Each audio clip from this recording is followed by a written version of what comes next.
Apa saja sih yang bisa meleburkan dosa-dosa orang?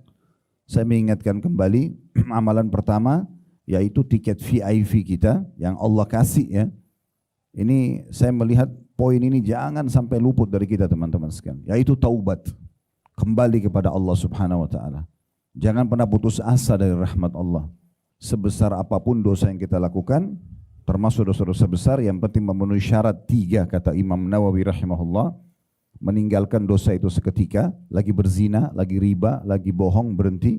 Yang kedua menyesali, dan yang ketiga berjanji pada Allah tidak akan mengulanginya, maka dosanya dimaafkan. Dan ini sebuah poin plus bagi kita umat Muhammad SAW, karena kalau kita menjadi umat Nabi Musa dulu di masa beliau hidup, kalau berbuat dosa besar, taubatnya bunuh diri. Bisa dibaca dalam surah Al-Baqarah. Tapi di masa Nabi Muhammad SAW, syariat Allah itu berubah. Tinggal tadi 3 syaratnya, meninggalkan dosa itu seketika, kemudian menyesali, kemudian janji sama Allah tidak akan mengulanginya, maka akan diterima taubatnya. Sebagian ulama menambah dengan syarat keempat, yaitu dia menyibukkan diri setelah taubat dengan amal-amal saleh. Sehingga tidak lagi dia kembali terjerumus dalam pelanggaran yang sama, yang bisa saja dia tidak sempat taubat lalu dia meninggal. Kemudian kita sudah bahas juga poin yang kedua tentang masalah istighfar, yang kurang lebih satu rangkaian.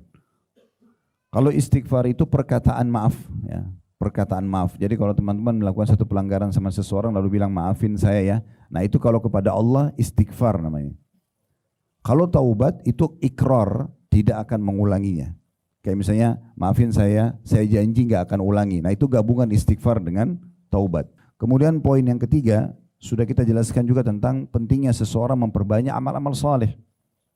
Semua amal soleh yang teman-teman kerjakan, wajib ataupun sunnah, itu akan membersihkan dosa-dosa kecil.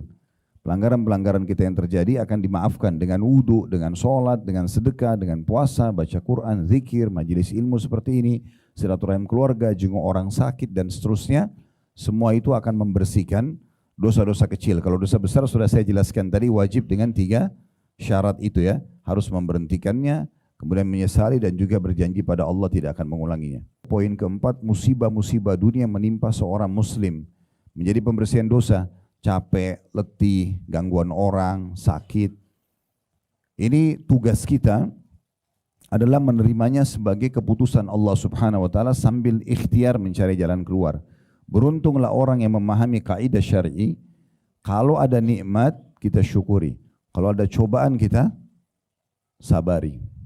Ini 2 sayap kehidupan yang tidak boleh berpisah. Jangan teman-teman lagi memuncak nikmat, lagi sehat kayak sekarang, Masya Allah, lagi ada pekerjaan, lagi ada pendapatan, lalu kemudian kita bersyukur. Tetapi di saat datang ujian, tiba-tiba misalnya kita sakit, tiba-tiba ada gangguan orang, lalu kita berkeluh kesah. Allah Subhanahu wa taala menginginkan bagi orang-orang beriman untuk bisa mengimbangi keduanya. Sebagaimana dia bisa menerima dan bersyukur di saat nikmat ada, dia juga bersabar pada saat musibah datang kepada dia. Dan di situ dia menggunakan perangkat sabar. Saya sudah jelaskan pertemuan yang lalu, sabar itu bukan mengelus dada duduk manis. Kamu sabar aja ya, bukan. Sabar itu adalah menerima keputusan Allah, kemudian kita ikhtiar mencari jalan keluar. Bangun tidur, tadinya malam kita tidur nggak sakit. Tapi pada saat bangun tidur tiba-tiba flu, demam, meriang, karena dinginnya cuaca misalnya. Tiba-tiba, bukan kita jadi penyebabnya. Ini berarti ujian sedang datang. Tugas kita sabar. Oh Allah lagi uji saya. Kemudian ikhtiar mencari jalan keluar dengan cara minum teh hangat, konsultasi sama dokter, minum obat. Nah itu namanya tetap sabar.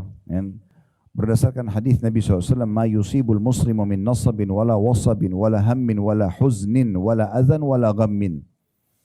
Hatta syaukata yushakuha illa kaffarallahu biha min khatayahu. Artinya, tidaklah seorang muslim ditimpa rasa letih saja, capek misalnya, penyakit, kegelisahan, kesedihan, kegundahan atau gangguan, hingga duri yang tertancap padanya, pada tubuhnya, melainkan Allah akan menebus dengannya sebagian dari kesalahan-kesalahannya. Tapi yang digugurkan adalah dosa-dosa kecil. Kalau dosa besar, wajib taubat nasuha dengan 3 syarat yang sudah kami jelaskan tadi.